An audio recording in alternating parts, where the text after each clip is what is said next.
from my part to Boris Johnson to his victory. Now, indeed, we expect the ratification of the withdrawal agreement to be ended by January. We are ready to move to the next phase in our relationship. We want our future relationship to be as close as possible in full respect of our principles. The European Council today has tasked us, the European Commission again, to remain the Union's negotiator for the next phase of the talks. The time frame ahead of us is very challenging. We will have to work as soon as possible. We will be ready to get the most out of the short period available. But for me, it is important at this moment to say that the United Kingdom, yes, will become a third country. But at the very end, we will have an unprecedented partnership. This is not the end of something. This is the beginning of excellent future relations between good neighbours.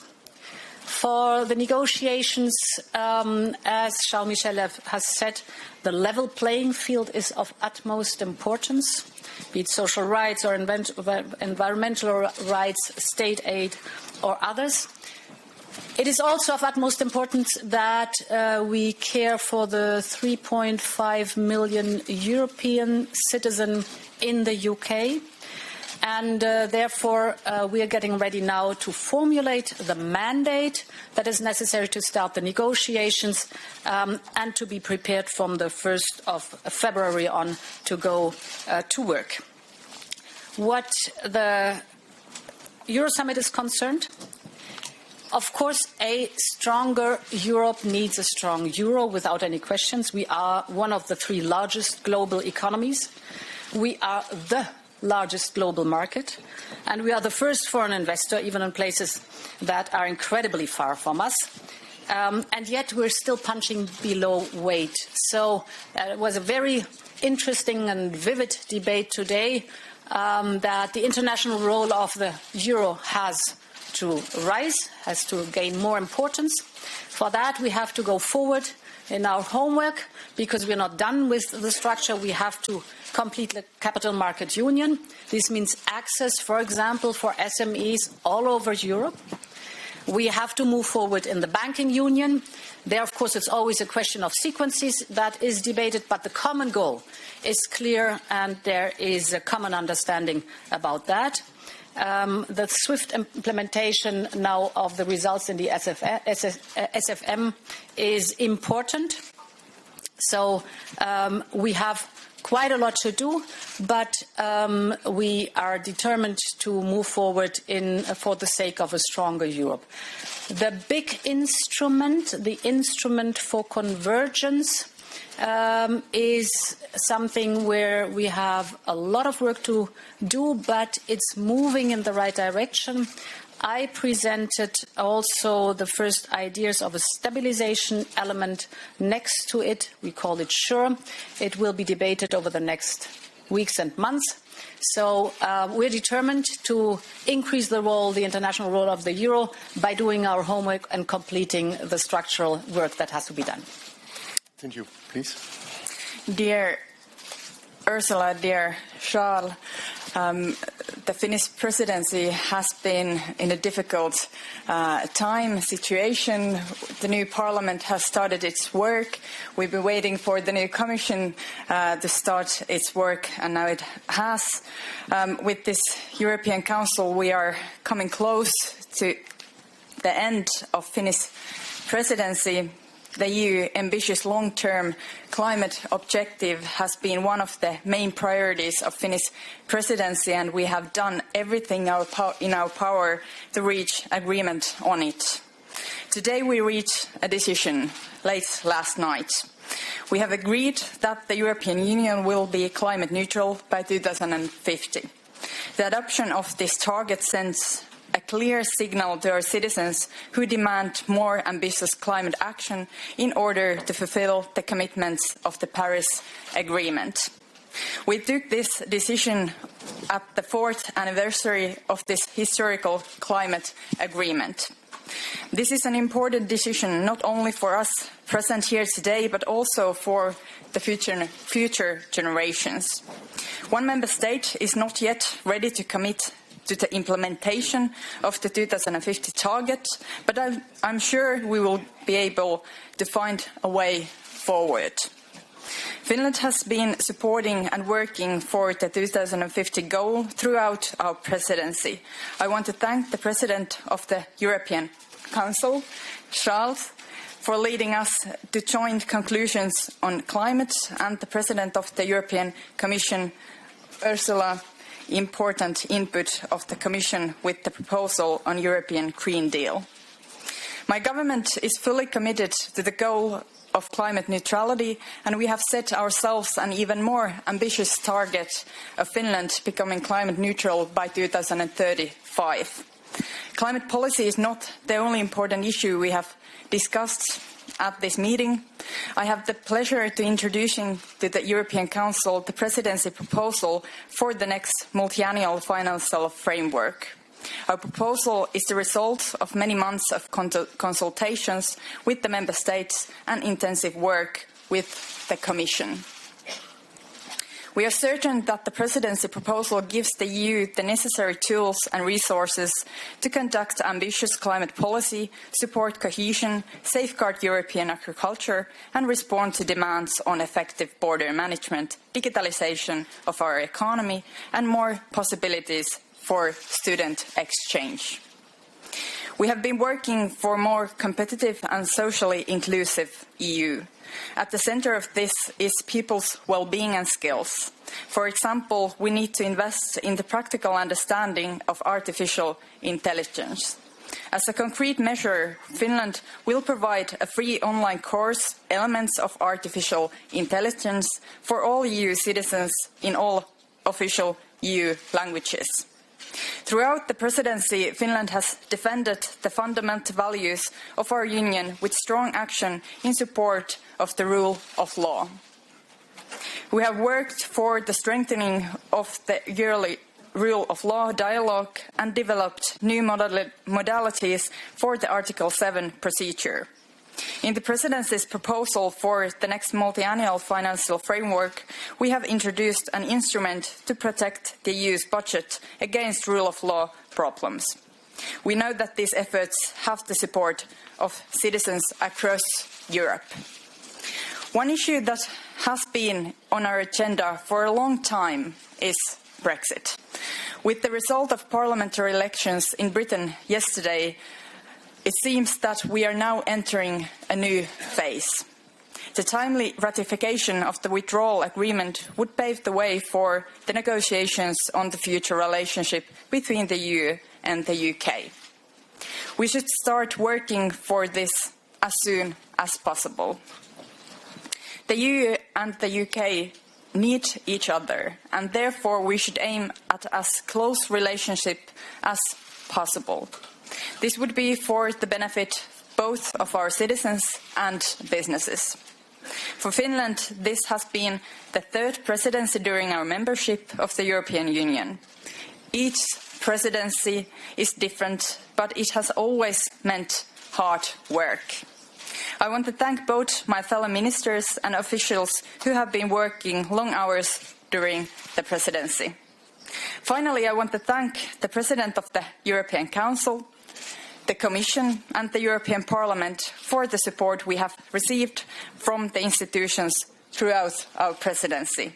Thank you very much. Kiitos. Okay, we'll take a couple of questions. Jennifer, you can start off. Thank you. Jennifer Rankin from The Guardian, addressing both the Presidents of the Council and the Commission. I wanted to ask you about the level playing field. Can you give us some details on what would be the consequences for the UK if the British government seeks to move away from the level playing field? Does it mean tariffs and quotas on all goods or on some goods? And can you have a close foreign policy and security relationship and a distant economic relationship? And then, if I may, a question for President Michel. You wrote to the Caruana Galizia family this week, I understand, and you promised to do everything that the EU would do everything in its power to bring justice in the case of Daphne Caruana Galizia. Can you tell us whether you raised this issue with Prime Minister Muscat at the summit or during your conversations with him this week, and what action are you taking on this case? Well, what we're thinking about the level playing field is our goal is we aim at zero tariffs, zero quota, zero dumping. This is important for us, and this is what we work for. What security is concerned, indeed, there's a very special situation. As difficult as Brexit is, because you have to disentangle many different fields and create new agreements on them. It's different in security, because in security, the European Defence Union has only recently been built. There are very strong, very reliable security ties between the European Union and the UK. On both sides, we are aware that it's of utmost importance to keep them lively and reliable, these security ties between the two entities.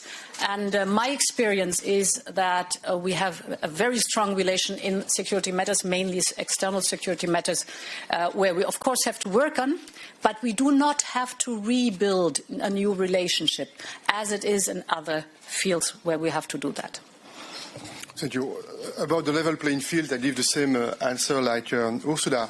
On the second question, the assassination of a journalist, of this journalist, is first of all a human drama, and especially for the family. But it's also, in my opinion, a serious attack against an important European principle, the freedom of the press. The rule of law is very important, in my opinion. At the moment, the inquiries are ongoing. They must be based on the rule of law, and it is very logical that we didn't speak about this topic during our European Council, because I don't want to have an interference with this inquiries. And it's correct, it's right. I am in contact with the family of this journalist, and I have told the family that I was ready to meet them, for example, when I will go to Malta. Okay, next question. Pollo Salimbeni, Italian News Agency, Radio Cori, Sole 24 Ore. A question for Mr. Michel. When the leaders will sign Where are you? I don't see you. I'm here. Okay. When the leaders will sign the new treaty on the ESM? It is an excellent question.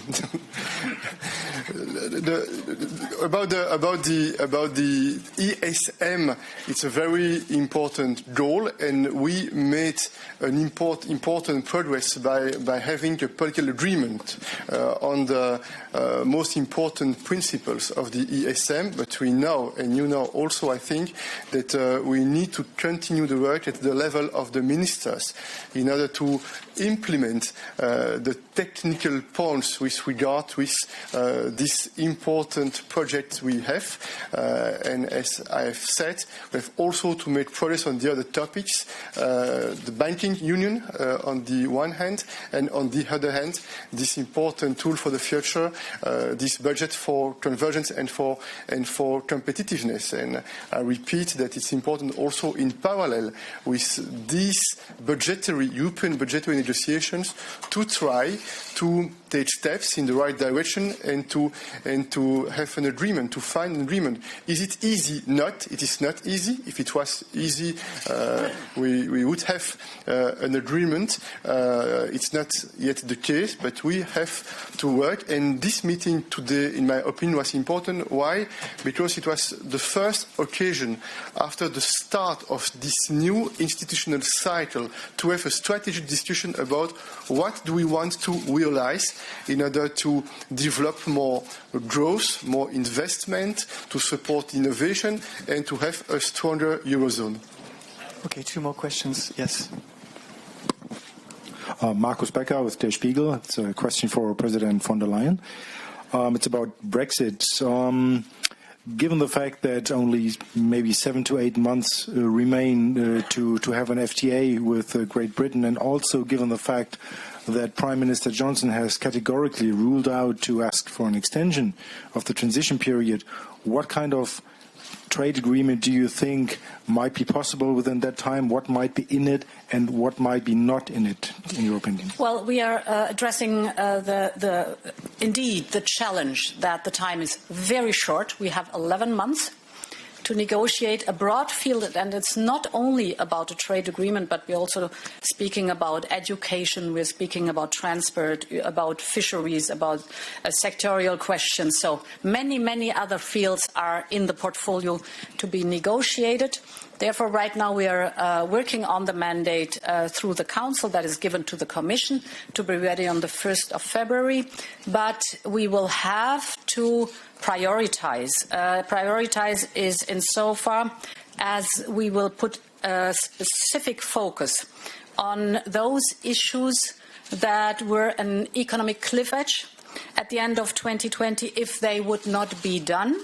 Why that? These are issues where we have neither an international framework to fall back on, nor the possibility to take unilateral contingency measures covering the period after the 1st of January 2021. So there will be sequencing, there will be more emphasis on a certain ranking. This is being developed right now. Okay, last question. Yes. Oui, merci Philippe Renier, Journal Le Soir. Une question pour le président du Conseil européen et la présidente de la Commission. Sur le même thème, si Boris Johnson, lui, a pour objectif de ne pas demander d'extension, est-ce que votre objectif à vous est effectivement de conclure quel qu'en soit le prix de la négociation d'ici la fin de l'année? Merci. L'année prochaine, bien sûr, 2020. De manière générale, il n'est pas question de conclure une négociation, quel qu'en soit le prix. On peut conclure une négociation lorsqu'on considère que les résultats sont équilibrés et garantissent effectivement le respect pour les différentes préoccupations. C'est un premier point. Deuxième élément, moi j'essaie d'être très pragmatique et très concret. La première priorité, c'est que le Parlement britannique valide l'accord de retrait. Et nous appelons à ce que cette décision puisse intervenir le plus rapidement possible. C'est un premier point. Ensuite, de quoi nous sommes préparés. Nous avons une méthode qui est arrêtée, basée sur l'expérience, transparence et unité, et nous allons suivre jour après jour cette négociation, et nous verrons en fonction du dialogue qui est nécessaire avec la partie britannique et qui va démarrer, de quelle manière on peut progresser. Nous savons les délais auxquels nous sommes confrontés, il n'y a pas de secret par rapport à cela. Nous connaissons aussi la réalité légale et cette situation au mois de juillet en lien avec la période transitoire. On sait dans quel canevas de timing on se situe, mais il ne serait pas très adroit ou habile d'avoir une position définitive sur un sujet pareil avant même que l'accord de retrait n'ait été validé par le Parlement européen. Il a fallu que l'on ait démarré les pourparlers dans le cadre de la deuxième phase de négociation qui doit démarrer et pour lesquelles la méthode de travail est arrêtée. Commission européenne, Conseil, les différents acteurs qui ont un rôle à jouer. Il y avait une coordination en responsabilité de Michel Barnier qui a mené la première partie avec à la satisfaction générale, comme chacun le sait. So we are approaching this question with common sense.